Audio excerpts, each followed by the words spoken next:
नमस्कार दोस्तों, स्वागत है आप सभी का एक बार फिर से। दोस्तों, अगर आप अपनी लाइफ में कुछ नया सीखना चाहते हैं तो चैनल को सब्सक्राइब जरूर करिएगा।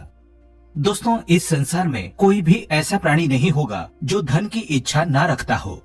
हर कोई यही चाहत रखता है कि उसके पास इतना सारा धन हो कि वो उससे अपनी सभी इच्छाएं पूर्ण कर सकें। यदि बहुत सारा नहीं तो कम से कम इतना धन हो ही कि वो अपना गुजारा कर सकें। धन को प्राप्त करने के लिए कुछ लोग सही राह चुनते हैं।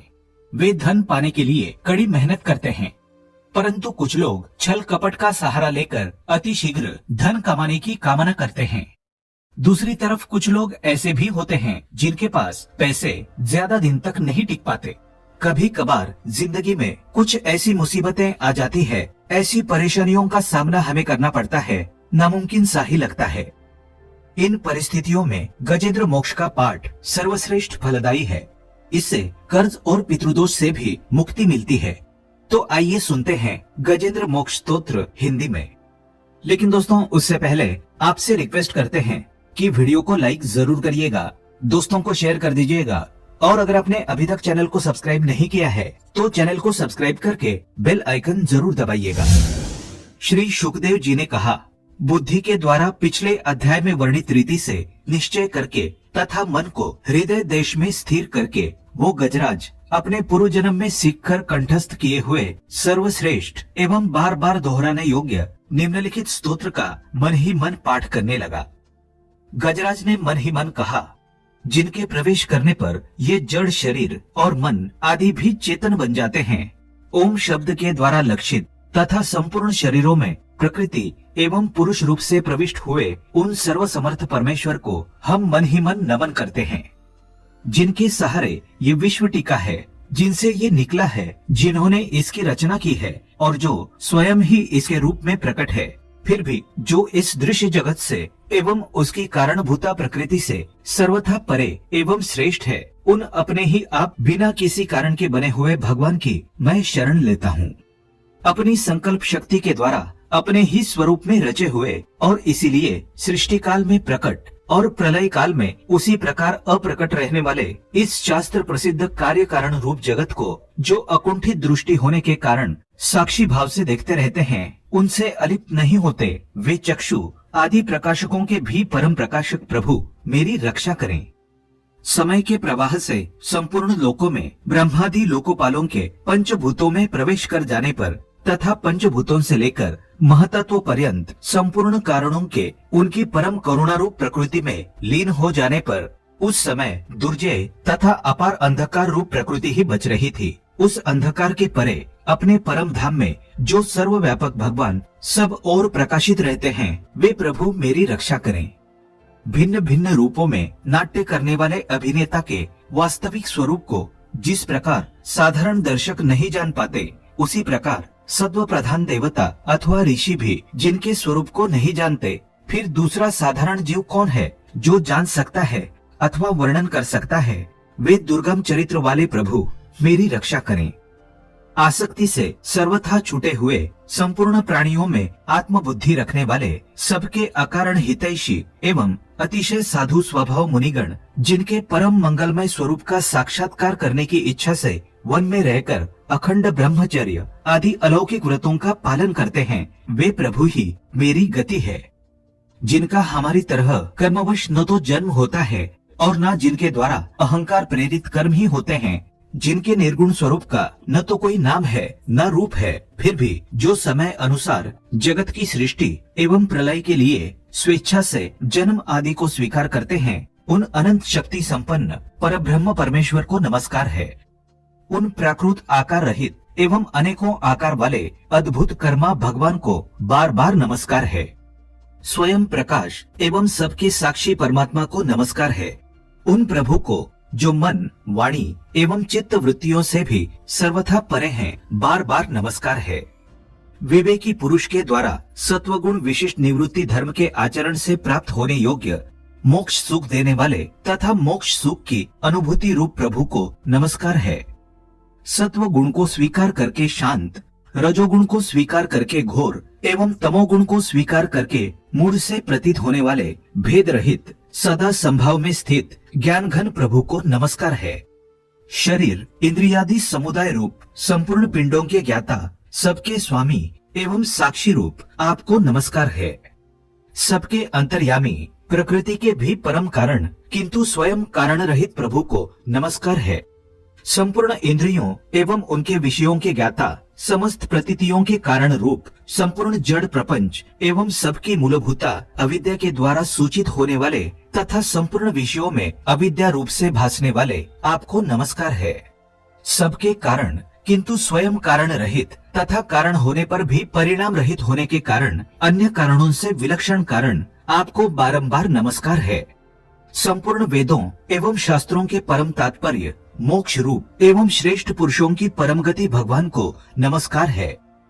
जो त्रिगुण रूप कोष्ठों में छिपे हुए ज्ञानमय अग्नि है, उक्त गुणों में हलचल होने पर जिनके मन में सृष्टि रचने की बाह्य वृत्ति जागृत हो जाती है तथा आत्म तत्व की भावना के द्वारा विधि निषेध रूप शास्त्र से ऊपर उठे हुए ज्ञानी महात्माओं में जो स्वयं प्रकाशित रहते हैं, उन प्रभु को मैं नमस्कार करता हूँ। मुझ जैसे शरणागत पशुतुल्य जीव की अविद्या रूप फांसी को सदा के लिए पूर्ण रूप से काट देने वाले, अत्यधिक दयालु एवं दया करने में कभी आलस्य न करने वाले नित्य मुक्त प्रभु को नमस्कार है। अपने अंश से संपूर्ण जीवों के मन में अंतर्यामी रूप से प्रकट रहने वाले सर्वनियंता अनंत परमात्मा आपको नमस्कार है। शरीर, पुत्र, मित्र, घर, संपत्ति एवं कुटुंबियों में आसक्त लोगों के द्वारा कठिनता से प्राप्त होने वाले तथा मुक्त पुरुषों द्वारा अपने हृदय में निरंतर चिंतित ज्ञान स्वरूप सर्वसमर्थ भगवान को नमस्कार है। जिन्हें धर्म, अभिलाषित भोग, धन एवं मोक्ष की कामना से भजने वाले लोग अपनी मनचाही गति पा लेते हैं, अपितु जो उन्हें अन्य प्रकार के अयाचित भोग एवं अविनाशी पार्षद शरीर भी देते हैं, वे अतिशय दयालु प्रभु मुझे इस विपत्ति से सदा के लिए उबार लें। जिनके अनन्य भक्त जो वस्तुतः एकमात्र उन भगवान की ही शरण है, धर्म, अर्थ आदि किसी भी पदार्थ को नहीं चाहते, परंतु उन्हीं के परम मंगल में एवं अत्यंत विलक्षण चरित्रों का गान करते हुए आनंद के समुद्र में गोते लगाते रहते हैं, उन अविनाशी, सर्वव्यापक, सर्वश्रेष्ठ ब्रह्मादि के भी नियामक, अभक्तों के लिए अप्रकट होने पर भी भक्ति योग द्वारा प्राप्त करने योग्य, अत्यंत निकट होने पर भी माया के आवरण के कारण अत्यंत दूर प्रतीत होने वाले, इंद्रियों के द्वारा अगम्य तथा अत्यंत दुर्विज्ञेय, अंतरहित किंतु सबके आदि कारण एवं सब ओर से परिपूर्ण उन भगवान की मैं स्तुति करता हूँ।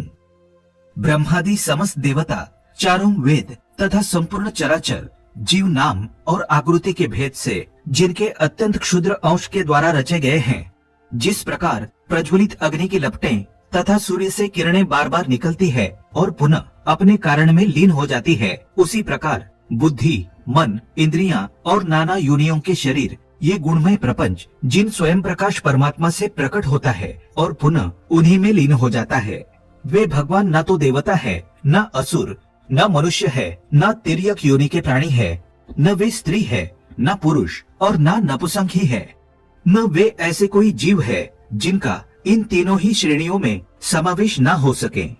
न वे गुण है, न कर्म, न कार्य है, न तो कारण ही। सबका निषेध हो जाने पर जो कुछ बचा रहता है वही उनका स्वरूप है और वे ही सब कुछ है। ऐसे भगवान मेरे उद्धार के लिए आविर्भूत हो। मैं इस ग्राह के चंगुल से छूटकर जीवित रहना नहीं चाहता, क्योंकि भीतर और बाहर सब ओर से अज्ञान के द्वारा ढके हुए इस हाथी के शरीर से मुझे क्या लेना है। मैं तो आत्मा के प्रकाश को ढंक देने वाले उस अज्ञान की निवृत्ति चाहता हूँ, जिसका कालक्रम से अपने आप नाश नहीं होता, अपितु भगवान की दया से अथवा ज्ञान के उदय से होता है।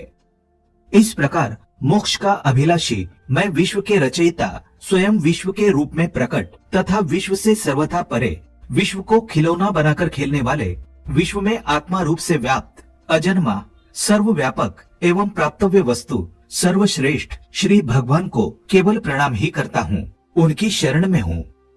जिन्होंने भगवत भक्ति रूप के योग द्वारा कर्मों को जला डाला है, वे योगी लोग उसी योग द्वारा शुद्ध किए हुए अपने हृदय में उन्हें प्रकट हुआ देखते हैं। उन योगेश्वर भगवान को मैं नमस्कार करता हूँ। जिनकी त्रिगुणात्मक शक्तियों का राग रूप वेग असह्य है, जो संपूर्ण इंद्रियों के विषय रूप में प्रतीत हो रहे हैं, तथापि जिनकी इंद्रियों विषयों में ही रची पची रहती है, ऐसे लोगों को जिनका मार्ग भी मिलना असंभव है, उन शरणागत रक्षक एवं अपार शक्तिशाली आपको बार बार नमस्कार है। जिनकी अविद्या नामक शक्ति के कार्यरूप अहंकार से ढके हुए अपने स्वरूप को ये जीव जान नहीं पाता, उन अपार महिमा वाले भगवान की मैं शरण आया हूँ।